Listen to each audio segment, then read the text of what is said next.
Hello friends, subscribe कीजिए हमारे biology channel को और बेल आइकन दबाइए हमारे सारे लेटेस्ट वीडियो देखने के लिए। हेलो फ्रेंड्स, मैं सीमा सक्सेना और हमने हमारे पिछले वीडियोस में फोटोसिंथेसिस के बारे में बताया था कि क्या होती है फोटोसिंथेसिस और उसकी साइट ऑफ फोटोसिंथेसिस को भी एक्सप्लेन किया था।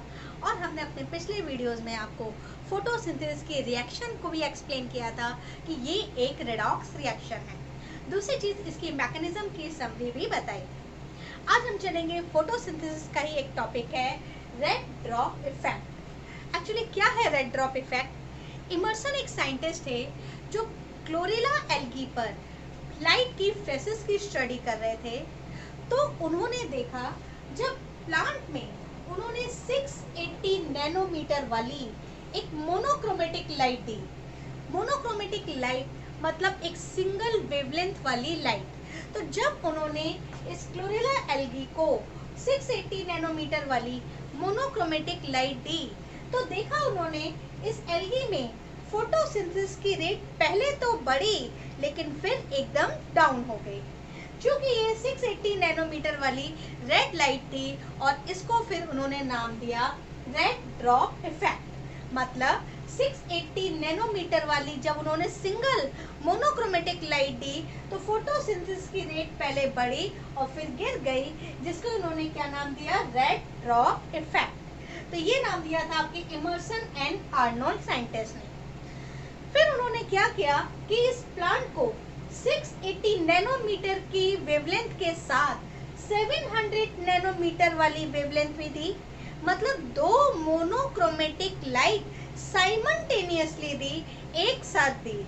तो जब उन्होंने दो मोनोक्रोमेटिक लाइट साइमल्टेनियसली दी तो देखा उन्होंने फोटोसिंथेसिस की रेट बढ़ती चली गई और इसको इन्होंने नाम दिया इमर्सन इन्हेंसमेंट इफेक्ट। मतलब इमर्सन इफेक्ट क्या देखा उन्होंने कि जब प्लांट को केवल एक सिंगल मोनोक्रोमेटिक लाइट देते हैं तो उसमें फोटोसिंथेसिस की रेट बढ़कर गिर जाती है, लेकिन जब दो मोनोक्रोमेटिक लाइट उन्होंने एक साथ दी तो फोटोसिंथेसिस की रेट बढ़ती चली गई और इसको इन्होंने नाम दिया इमर्सन इन्हेंसमेंट इफेक्ट। तो इस इमर्सन इन्हेंसमेंट इफेक्ट से आपका क्या कॉन्सेप्ट सामने आया, जिसमें इन्होंने इमर्सन ने जो है आपके ये बताया कि हर प्लांट में दो फोटो सिस्टम या पिगमेंट सिस्टम होते हैं। तो इस तरीके से Emerson gave the concept of two photo system. उन्होंने आपके टू फोटो सिस्टम का कॉन्सेप्ट दिया। मतलब हर प्लांट में दो फोटो सिस्टम या दो पिगमेंट सिस्टम होते हैं, पिगमेंट सिस्टम या फोटो सिस्टम 1 और फोटो सिस्टम 2। तो ये जब दोनों फोटो सिस्टम एक दूसरे के कॉपरेशन से काम करते हैं, एक दूसरे की हेल्प से काम करते हैं, तो फोटोसिंथेसिस की रेट बढ़ती जाती है। जब वो आपके सिंगल मोनोक्रोमेटिक लाइट दे रहे थे तो एक फोटो सिस्टम काम कर रहा था, दूसरा नहीं, तो इसलिए फोटोसिंथेसिस की रेट बढ़ के घट जाती थी। लेकिन जब उन्होंने दो मोनोक्रोमेटिक लाइट दी, एक साथ दी, तो दोनों फोटो सिस्टम काम करने लगे और दोनों फोटो सिस्टम जब काम करने लगे तो दोनों के कॉपरेशन से फोटोसिंथेसिस की रेट बढ़ती चली गई। तो ये था आपके इमर्सन का red drop effect and Emerson enhancement effect. तो देखिए कौन कौन से फोटो सिस्टम हैं। फोटो सिस्टम 1 जो कि आपके 680 नैनोमीटर से ऊपर वाली वेवलेंथ को एब्जॉर्ब करता है, मतलब 700 नैनोमीटर या उससे ऊपर वाली। और पिगमेंट सिस्टम 2 जो 680 नैनोमीटर या उससे नीचे वाली वेवलेंथ को एब्जॉर्ब करता है। तो जब ये दोनों सिस्टम को लाइट मिलती है तो दोनों एक दूसरे के कॉपरेशन से काम करते हैं, तो फोटोसिंथेसिस की रेट बढ़ती चली जाती है। तो ये था आपके टू फोटो सिस्टम का कॉन्सेप्ट इमर्सन के द्वारा, जिसमें आपके फोटो सिस्टम 1 जिसमें साइक्लिक प्रोसेस होता है और फोटो सिस्टम 2 जिसमें नॉन साइक्लिक प्रोसेस होता है। तो ये आपके साइक्लिक और non cyclic process light reaction के पार्ट है।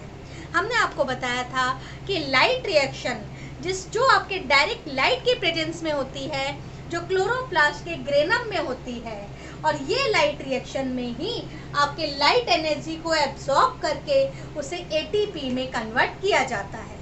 तो ये लाइट रिएक्शन में ही दो फोटो सिस्टम होते हैं, और ये फोटो सिस्टम, जिसमें फोटो सिस्टम 1 में साइक्लिक फोटोफॉस्फोरिलेशन होता है और फोटो सिस्टम 2 में नॉन साइक्लिक फोटोफॉस्फोरिलेशन पाया जाता है। ये आपके जो फोटो सिस्टम 1 है और फोटो सिस्टम 2 ये आपके ग्रेनम में होते हैं। तो देखिए आपके ग्रेनम में कहाँ है। ग्रेनम आपके थाइलाकॉइड से मिलके बना है।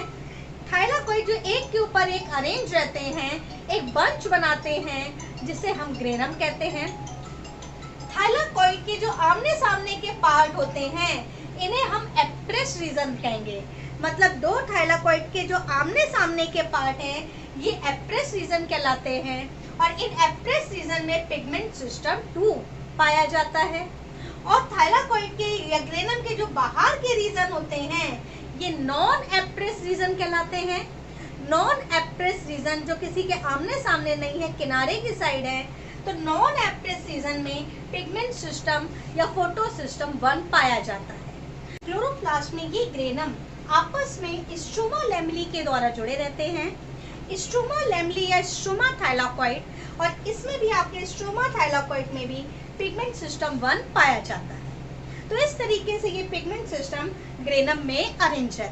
हर फोटो सिस्टम में आपके दो तरीके के सेंटर पाए जाते हैं। एक होता है हमारा रिएक्टिव सेंटर या एक्टिव सेंटर, और दूसरा होता है एंटीना या accessory centre. Actually reactive centre या active centre chlorophyll A cytochrome system के साथ मिलकर बनाता है, और बाकी बचे पिगमेंट जिसमें क्लोरोफिल बी और कैरोटीनॉइड्स ये सारे पिगमेंट्स मिलके एक्सेसरी सेंटर बनाते हैं, जिसे हम एंटीना भी कहते हैं। तो इस तरीके से आपके हर फोटो सिस्टम में दो तरीके के सेंटर पाए जाते हैं, जिसमें आपके एक्सेसरी सेंटर या एंटीना का मेन फंक्शन है लाइट की हार्वेस्टिंग करना। मतलब सनलाइट से आपके लाइट एनर्जी को लेना, हार्वेस्टिंग करना और इसे फिर एक्टिव सेंटर को देना। तो इस तरीके से ये लाइट की हार्वेस्टिंग करके उसे लाइट एनर्जी को एक्टिव सेंटर को देते हैं, फिर एक्टिव सेंटर इस लाइट एनर्जी को एटीपी में कन्वर्ट कर देता है। तो इस देखिए एक्सेसरी सेंटर का फायदा क्या है। एक्सेसरी सेंटर या एंटीना जो आपके क्लोरोफिल बी और कैरोटीनॉइड्स आपके पिगमेंट से मिलके बना है, इसका मेन फायदा है लाइट की हार्वेस्टिंग करना। तो ये लाइट की हार्वेस्टिंग कर रहा है, इससे एक तो ये नेसेंट ऑक्सीजन को मॉलिक्यूलर ऑक्सीजन में कन्वर्ट कर देता है, और दूसरा फोटोसिंथेसिस की इफिशिएंसी को बढ़ा देता है, और तीसरा इसका जो मेन फायदा है ये आपके फोटो ऑक्सीडेशन से बचा देता है आपके पिगमेंट सिस्टम को। मतलब अगर डायरेक्ट लाइट आपके इस एक्टिव सेंटर पे पड़ेगी तो क्लोरोफिल या क्लोरोप्लास्ट का फोटो ऑक्सीडेशन भी हो सकता है। तो इससे कौन बचा रहा है हमारा, ये एंटीना या एक्सेसरी सेंटर। ये लाइट की हार्वेस्टिंग कर रहा है और आपस में इंडक्टिव रेजोनेंस के द्वारा इस लाइट एनर्जी को फिर एक्टिव सेंटर को दे देता है, जिससे सीधे लाइट एनर्जी क्लोरोफिल पे नहीं पड़ रही है।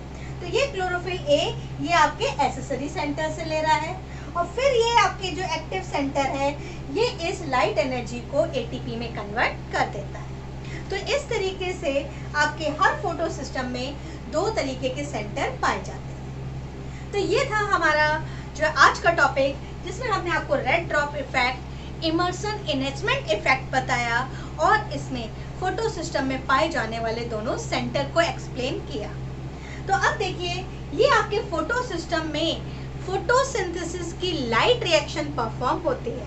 हमने आपको पहले भी बताया था कि फोटोसिंथेसिस की मैकेनिज्म दो स्टेप में कंप्लीट होती है, light reaction and dark reaction, जिसमें आपके फोटोसिंथेसिस की जो लाइट रिएक्शन है वो आपके इन पिगमेंट सिस्टम या फोटो सिस्टम में परफॉर्म होती है। इसके बारे में हम एक्सप्लेन करेंगे अपने आगे के वीडियोस में। अगर आपको मेरा वीडियो पसंद आया है तो प्लीज़ इसे लाइक करें और शेयर करें। अगर आपने हमारे चैनल को पहले सब्सक्राइब नहीं किया है तो प्लीज़ इसे सब्सक्राइब भी करें और बेल आइकन जरूर बजाएं, जिससे हमारे आगे की वीडियोस के नोटिफिकेशन तुरंत आप तक पहुंच सके। तो आगे की वीडियोस में हम चलेंगे, लाइट रिएक्शन को एक्सप्लेन करेंगे, तो देखते रहिए हमारे आगे का।